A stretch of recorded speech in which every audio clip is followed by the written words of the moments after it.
ભારત અને પાકિસ્તાન વચ્ચે અત્યારે હાલ યુદ્ધ વિરામ ખાલી નામનું જ રહ્યું હોય એવું લાગી રહ્યું છે। કારણ કે આપણે પહેલેથી જ કહેતા આવ્યા છે કે કૂતરાની પૂંછડી વાંકી તે વાંકી, અને ફરી એક વખત આ જ કહેવત લાગુ પડે છે પાકિસ્તાન ઉપર।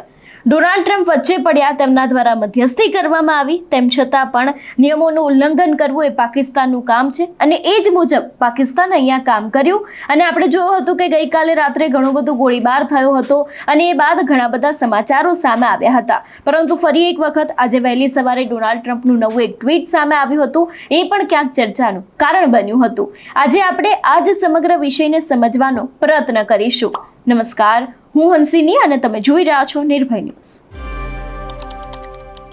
પાકિસ્તાન પોતાની નફટાઈ બતાવી રહ્યું છે, એક બાદ એક ભારત ઉપર હુમલા કરી રહ્યું છે, પરંતુ ભારત તેને ક્યાંક મુંહતોડ જવાબ આપી રહ્યું છે। આપણે જોયું હતું કે ડોનાલ્ડ ટ્રમ્પ વચ્ચે આવ્યા, તેની સાથે જે ઉપરાષ્ટ્રપતિ છે JD વાન્સ, તેમના દ્વારા પણ અનેક એવા નિવેદનો આપવામાં આવ્યા, પરંતુ ક્યાંક હવે જે આજે વહેલી સવારે એક નવું ટ્વીટ આવ્યું હતું, તેના વિશેનો વિસ્તારપૂર્વક વાતચીત કરવી છે। પરંતુ ડોનાલ્ડ ટ્રમ્પ દ્વારા કેમ પ્રતિક્રિયા આપવામાં આવે છે તે કારણને પણ આજના વિડીયોમાં સમજવાનો પ્રયત્ન કરીએ। જો વાત કરવામાં આવે કે કાશ્મીર પર અમેરિકાના રાષ્ટ્રપતિ ડોનાલ્ડ ટ્રમ્પના નિવેદન ઉપર પાકિસ્તાનમાં ખુશી વ્યક્ત કરવામાં આવી રહી છે કે ટ્રમ્પે રવિવારે કહ્યું હતું કે તેઓ ભારત અને પાકિસ્તાન સાથે મળીને 1000 વર્ષ જૂનો કાશ્મીર મુદ્દાનો ઉકેલ શોધવાનો પ્રયાસ કરશે। પાકિસ્તાની મીડિયા ટ્રમ્પના નિવેદનને મુખ્ય રીતે આવરી રહ્યું છે। એવું પણ ક્યાંક કહેવામાં આવી રહ્યું છે કે અમેરિકન રાષ્ટ્રપતિના નિવેદનથી પાકિસ્તાનના દાવાને મજબૂતી મળી છે। હકીકતમાં પાકિસ્તાન છેલ્લા ઘણા દાયકાઓથી કાશ્મીરને વિવાદિત મુદ્દો ગણાવી રહ્યું છે। આ મુદ્દા પર ભારતનું વલણ એ છે કે કાશ્મીર કોઈ પણ વિવાદિત મુદ્દો નથી, પણ સમગ્ર કાશ્મીર ભારતનું છે। પાકિસ્તાનના જે વિદેશ મંત્રાલય ટ્રમ્પના નિવેદન ઉપર ખુશી વ્યક્ત કરી છે।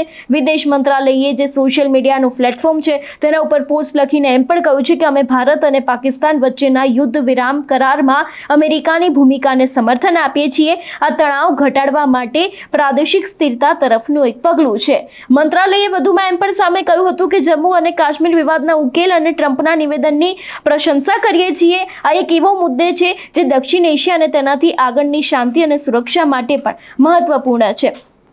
પરંતુ જો વાત કરવામાં આવે કે ગઈકાલે તેમના દ્વારા મધ્યસ્થી કરવામાં આવી હતી, મધ્યસ્થી બાદ અનેક એવા નિર્ણય કરવામાં આવ્યા હતા, સીઝફાયર લાગુ કરવામાં આવ્યું હતું, પાકિસ્તાને આ ઉલ્લંઘન તોડ્યું, અને ફરી એક વખત જે કરવામાં આવ્યું હતું તેમના દ્વારા સીઝફાયર તે તેમણે કર્યું હતું, અને આની જ અંદર ઘણા બધા લોકો છે એ લોકોને ક્યાંક નુકસાન પહોંચ્યું હતું, એક જવાન પણ શહીદ થઈ ગયા। પરંતુ સૌથી અગત્યનો સવાલ જે દરેક લોકોના મનમાં છે એક એ જ છે કે અમેરિકા કેમ ભારત અને પાકિસ્તાન વચ્ચે પડી રહ્યું છે।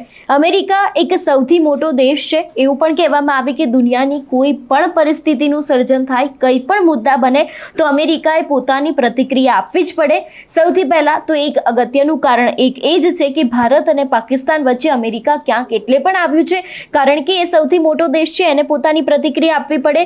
તેની સાથે બીજું એક મહત્વનું કારણ એ પણ છે કે ભારતની પાસેથી અમેરિકાએ જે સમર્થન માંગવામાં આવ્યું છે, જે અમેરિકા દ્વારા ભારતને સમર્થન આપવામાં આવ્યું છે, એ સમર્થનને હજી પણ ટ્રમ્પ દ્વારા યથાવત રાખવામાં આવી રહ્યું છે, કારણ કે તેમનું કોઈક બીજી આશા છે, તેમને કંઈક બીજું પણ જોઈએ છે, એવું અત્યારે સામાન્ય ભાષામાં ચર્ચાઈ રહ્યું છે।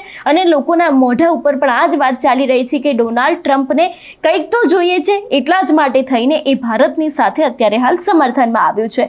એટલે દરેક વાતોની વચ્ચે, દરેક ઘટનાની વચ્ચે અત્યારે જે JD વાન્સ દ્વારા થોડા સમય અગાઉ કહેવામાં આવ્યું હતું કે અમને કોઈ જ લેવા દેવા નથી, પરંતુ ટ્રમ્પ દ્વારા એવું કહેવામાં આવ્યું હતું કે હા, અમે લોકો ભારતને સમર્થન આપીએ છીએ, આતંકવાદનો ખાત્મો થવો જરૂરી છે। એ પછી આપણે જોયું તો ગઈકાલે પાકિસ્તાનના સમર્થનમાં ચીન આવ્યું હતું, ત્યારે ફરી એક વખત ટ્રમ્પ દ્વારા ભારતને સમર્થન જાહેર કરવામાં આવ્યું। એટલે કે ક્યાંક હવે આ જે લડાઈ છે તે કોઈક રાજકીય પક્ષે પણ પહોંચી ગઈ હોય એવું પણ લાગી રહ્યું છે। એટલે ખાસ કરીને હવે આગામી સમયમાં એ જોવાનું રહેશે કે ડોનાલ્ડ ટ્રમ્પ દ્વારા વધુ કોઈ નવો નિર્ણય કરવામાં આવશે કે કેમ। તમારું શું માનવું છે આ વિષયને લઈને અમને કમેન્ટ કરીને ચોક્કસથી જણાવજો। તેની સાથે જ અમારી ચેનલ નિર્ભય ન્યૂઝને લાઇક, શેર અને સબસ્ક્રાઇબ કરવાનું ભૂલશો નહીં। નમસ્કાર।